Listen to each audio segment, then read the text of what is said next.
People, good morning and welcome to JKSSB online tutorial. मैं हूं सतीश और स्टार्ट करते हैं हमारा आज का daily current affair and study GK lecture for your upcoming JKPS exam. Alright, so आज के जितने भी important current affair and study GK के क्वेश्चंस बनते हैं जेकेपीएस एग्जाम के लिए, वो सारी बात करेंगे आज के लेक्चर में। ऑलराइट, तो चलिए शुरू करते हैं। आज का हमारा first question for your JKPS exam, that is cyber security council challenge, grand challenge, जिसे शॉर्ट में आप CSGC भी बोल सकते हैं, ठीक है, has been launch by home, मतलब किसके द्वारा ये साइबर सिक्योरिटी ग्रैंड चैलेंज जो है वो लॉन्च करा गया, किस मिनिस्ट्री द्वारा?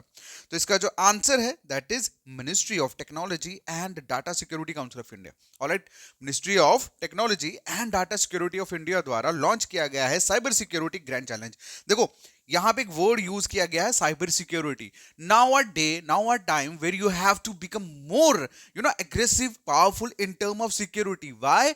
Because everything is available online, because all the privacy thing like bank accounts and all the digital informations of any particular person, that is available online, so that get not breached by anyone. Nobody will harm someone just using and stealing the data, privacy data of any person. So that's why government actually giving boost to this cyber security side. So that's why it is launched by the Ministry of Technology and Data Security Council of India. I hope you understand what I mean.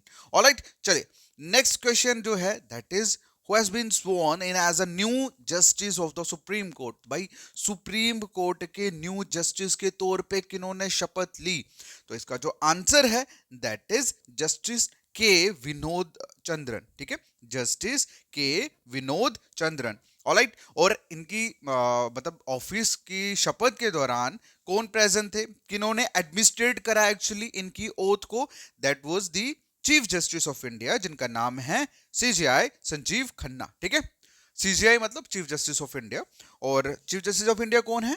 That is Sanjiv Khanna, ठीक है। So Sanjiv Khanna actually administrate the oath of new justice of supreme court. क्या नाम है उनका? Justice के Vinod Chandran. Clear है?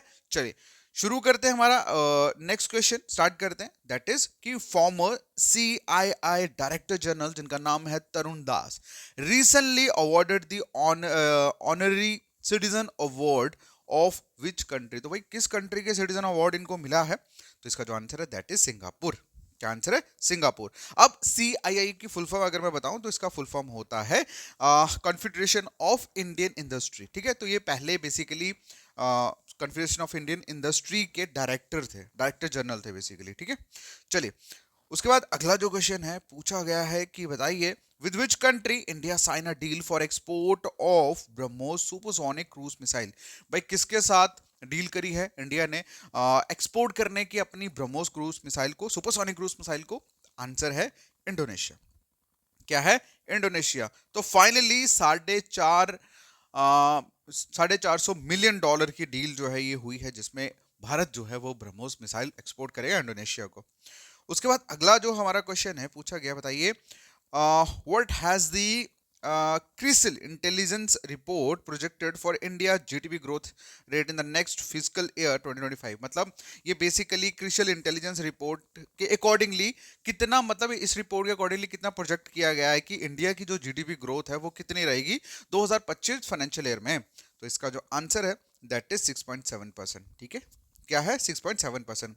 देखो एक चीज मैं आपको बता दूं कि ये जो प्रोजेक्शन होती है, क्लियर है, जो प्रेडिक्ट जो किया जाता है, this gonna be a changes with the time. Okay, so if you will see question, firstly you have to think in what accordingly, at what report according this question is asked in the examination. All right, because different reports represent different data. All right, so that's why clearly mentioned there crucial intelligence report projection, ठीक है। Crucial report के accordingly कितना है, suppose RBI के accordingly they will be something another percentage, so don't be confuse by this question. Okay, so next जो question है that is what is the main objective of exercise devil strike conducted by Indian Army.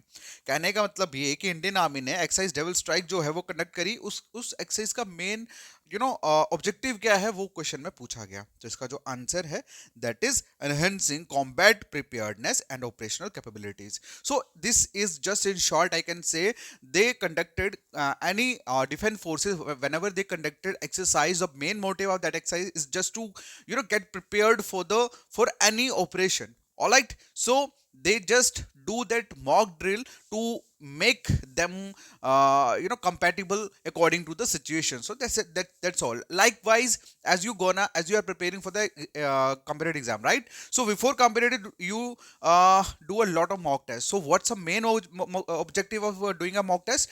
Just to get prepared for the main exam, right? So in the same way, army and defense forces, whenever they conducted exercise, the main motive is to get prepared for the situation. All right, okay. So next question is what is the name of India's first indigenous micro missile system designed to counter swarm drones? Okay, so question में ये पूछा गया कि India की ऐसी कौन सी first indigenous micro missile system को डिजाइन किया गया है, किस चीज के लिए? ड्रोन को काउंटर करने के लिए. Now I think that most of the cross border activities, if you will see, peoples and countries are using drone nowadays because people are investing more on drone, because drone can be means you can cross a drone in the border. So sometime nowadays drone actually become a bigger threat for the in term of defense sector. So that's why India launched indigenous micro missile system just to counter this drone. So what is the name of that indigenous system? Actually that is asking this question. तो इसका जो answer है that is बर्गवस्त्रा. Okay, ये बर्गवस्त्रा basically नाम दिया गया micro missile का to counter drone. Alright, चलिए अगला जो क्वेश्चन है पूछा गया है, बताइए falcated duck we recently spotted at which protected area in Haryana. तो ये जो बेसिकली फॉल्केटेड डक है ये कौन सी प्रोटेक्टेड एरिया में हरियाणा के स्पॉट हुई है? तो इसका जो आंसर है that is Sultanpur national park में. कहां पे? सुल्तानपुर नेशनल पार्क में. उसके बाद अगला जो क्वेश्चन है पूछा गया है कि बताइए शिकारी देवी वाइल्ड लाइफ सेंचुरी जो है वो कौन सी स्टेट में लोकेटेड है?